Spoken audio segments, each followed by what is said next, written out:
किसी ने बड़े कमाल की बात कही कि जिंदगी में संकट का हर दरिया पार होगा, थोड़ी सी हिम्मत रखिए, देखना एक दिन चमत्कार भी होगा।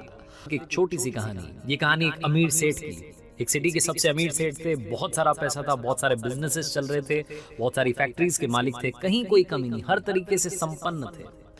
एक दिन अपनी फैक्ट्री का दौरा करके शाम में घर लौटे थे। बड़ा सा बंगला, आलीशान बंगला।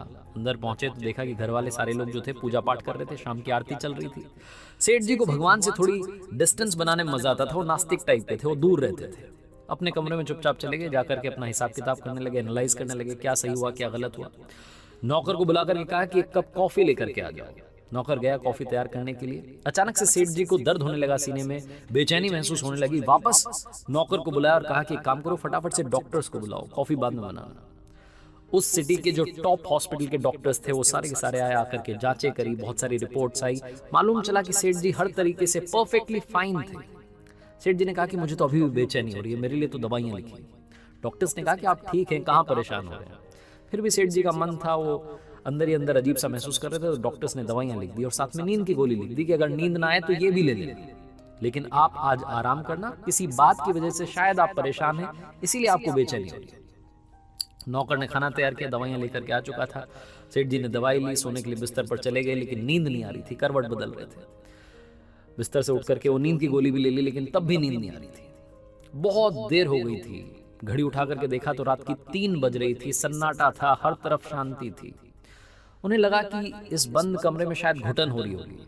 कमरे से बाहर निकले, अपने आलीशान बंगले के बगीचे में गए, गार्डन में जाकर के टहलने लगे, लेकिन वो वहां भी उन्हें सुकून नहीं आ रहा था। उन्होंने सोचा कि थोड़ा बाहर टहल करके आता हूँ। घर से बाहर निकल गए, कॉलोनी में सड़क पर टहलते टहलते दूर चले गए। इतने ख्यालों में खोए हुए थे, फैमिली को लेकर के, बिजनेस को लेकर के, पता नहीं 50 बातें चल रही थी कि घर से कब दूर आ गए मालूम ही नहीं चला। सड़क किनारे एक चबूतरा था, वहां जाकर के बैठ गए, चप्पल नीचे उतार दी, आराम से बैठे थे। उसके बाद में अपने बचपन को याद करने लगे, उन दिनों को याद करने लगे जब स्ट्रगल किया करते थे, जब लाइफ में कुछ नहीं था। वो सारे दिन याद आने लगे। सेठ जी अपने ख्यालों में थे, तभी वहां एक कुत्ता आया और उनकी एक चप्पल अपने मुंह में दबा करके भाग गया। सेठ जी ने देखा तो फटाफट से उसके पीछे भागे अपनी चप्पल छुड़वाने के लिए। कुत्ता दौड़ता दौड़ता पास में झुग्गी झोपड़ियां थी, वहां जाकर के चला गया। उस कुत्ते के पीछे पीछे गए, आवाज लगाई, वो कुत्ता थोड़ा डरा, उसने अपने मुंह में से वो चप्पल नीचे गिराई और वो वहां से खिसक लिया। सेठ जी ने दूसरी वाली चप्पल भी पहनी और वापस अपने घर के लिए आने के लिए तैयार थे। उन्हें याद आया कि घर भी तो चलना है, कितनी देर से बाहर बैठा। तभी उन्हें किसी के रोने की आवाज आने लगी। सेठ जी ने आसपास देखा तो एक झोपड़ी में से रोने की आवाज आ रही थी, एक महिला के रोने की आवाज आ रही थी। तकरीबन सुबह के 4 बज रहे होंगे, काफी देर हो चुकी थी। सेठ जी ने सोचा कि क्या करूं, जाकर के पूछूं क्या बात है या फिर अपने घर चले जाऊं। उनके मन ने कहा कि घर चलते हैं, कहाँ फालतू के पंगे में पड़ना है, अपना काम करते हैं, अपन अपने काम से काम रखते हैं। सेठ जी घर की तरफ चलने के लिए आगे बढ़े, 4-5 कदम आगे बढ़ाए। फिर मन में दूसरा ख्याल आया कि एक बार जाकर के पूछ तो लूं, पता तो कर लूं कि बात क्या है। उस झोपड़ी के पास गए, झांक करके देखा तो अंदर वाकई में एक महिला रो रही थी। दीवार से, वो जो झोपड़ी की दीवार थी, उससे सर पटक पटक के रो रही थी।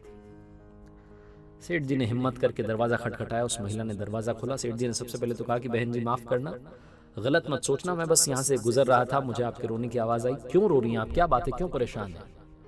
तो उस महिला ने बताया कि बाबूजी क्या बताऊं, यहाँ पर आप देखिए मेरी 7 साल की बच्ची है, सोई हुई है जमीन पर, ये बीमार है। डॉक्टर्स कह रहे हैं कि इसके ऑपरेशन के लिए बड़ा खर्चा होगा, लेकिन कोई मुझे पैसे नहीं दे रहा है, मदद करने के लिए तैयार नहीं है। सेठ जी ने कहा तो इसमें रोने से क्या होगा, रोने से आपको थोड़ा ना पैसा मिल जाएगा, रोने से कोई थोड़ा ना आपकी मदद कर देगा। और ये सुबह सुबह क्या रो रही हैं आप, इससे कुछ नहीं होने वाला। आपको मदद मांगनी है तो जहां आप काम करती हैं, कहाँ आप काम करती हैं? तो उस महिला ने बताया कि मैं तो घर घर जाकर के झाड़ू पोछा करती हूँ। तो सेठ जी ने कहा कि उनसे मदद मांग लेती है, रोने से कुछ नहीं होने वाला। तो उस महिला ने कहा कि रो तो इसलिए रही थी क्योंकि कल एक बाबा जी यहाँ से निकले थे। उन्होंने कहा था कि बेटा सुबह 4 बजे कल रोना शुरू करना और ऊपर वाले को याद करना, लगातार प्रार्थना करना, देखना चमत्कार होगा। इसलिए मैं रो रही थी कि शायद वो बाबा जी की बात सच हो जाए, शायद ऊपर वाला मेरी सुन ले। सेठ जी ने जब ये सुना तो उनका दिल पिघल गया। उन्होंने फटाफट से कॉल किया, एम्बुलेंस आई, डॉक्टर्स को कॉल कर दिया कि इस बच्चे का ऑपरेशन होना है, जितना खर्चा होना है वो सब आप मुझसे लेना, आप इस बच्ची को ठीक कर दो, स्वस्थ कर दो। और उस महिला को कहा कि आप कल से ही मेरे यहाँ पर आकर के नौकरी शुरू कीजिए, मेरे पास बहुत सारी फैक्ट्रीज हैं, आपको जहाँ काम करना है वहाँ काम करना। उस महिला के रहने के लिए अपना सर्वेंट क्वार्टर भी दे दिया। सेठ जी की जो बेचैनी थी वो तो उसी वक्त खत्म हो गई थी जब उन्होंने एम्बुलेंस को कॉल किया था, डॉक्टर से बात की थी। लेकिन मन में एक शंका थी, एक डाउट था जो लगातार चल रहा था। सेठ जी सोचने लगे कि मैं ऊपर वाले से इतनी डिस्टेंस रखता हूँ, नास्तिक हूँ, मुझे मतलब ही नहीं है, लेकिन क्या वाकई में ऊपर वाला है? ये क्या चक्कर है कि वो बाबा जी ने कहा कि 4 बजे रोना शुरू करना, मैं वहाँ पर किस्मत से पहुँच गया और उस महिला की मैंने मदद कर दी। सेठ जी के मन में 50 ख्याल आने लगे। फिर दूसरा ख्याल आया कि अगर वाकई में ऊपर वाला है तो हम ये नीचे वाले जो लोग हैं ये क्यों लड़ रहे हैं, वो क्यों हमें लड़ा रहा है धर्म के नाम पर, जात पात के नाम पर। उस महिला से ना तो मैंने जाति पूछी, ना उसने मेरी जाति पूछी, ना हमने एक दूसरे की जाति पूछी, ऊपर वाले ने भी हमारी जात पात के बारे में नहीं सोचा, बस मुझे जरिया बना करके वहाँ भेज दिया। सेठ जी को उस दिन समझ में आया कि लाइफ में वो काम में बड़ा विश्वास रखते थे कि कर्म किए जाओ, वो काम करेंगे तो रिजल्ट मिलेगा, काम करेंगे रिजल्ट मिलेगा। उस दिन एक और बात समझ में आई कि काम के साथ साथ, वर्कaholic होने के साथ साथ दूसरों की मदद करना, वो ह्यूमैनिटी का भाव रखना भी बहुत जरूरी है। सेठ जी को उस दिन समझ में आया कि जब मैंने किसी की मदद करी तो मुझे सुकून मिला, वो जो अंदर की बेचैनी थी वो खत्म हो गई। दुनिया में ऊपर वाले ने सिर्फ एक धर्म बनाया जिसे ह्यूमैनिटी कहते हैं, मानवता कहते हैं, इंसानियत कहते हैं। ये कहानी काफी कुछ सिखाती है। पहली बात तो सिखाती है कि अगर आप भरोसा रखेंगे तो चमत्कार जरूर होगा। दूसरी बात सिखाती है कि जिंदगी में एक दूसरे की मदद करते चलेंगे तो आपकी मदद अपने आप ऊपर वाला करेगा। और तीसरी सबसे बड़ी बात सिखाती है कि जिंदगी में ज्ञान बांटने से हमेशा कुछ नहीं होता, मुस्कान भी बांटना जरूरी होती है।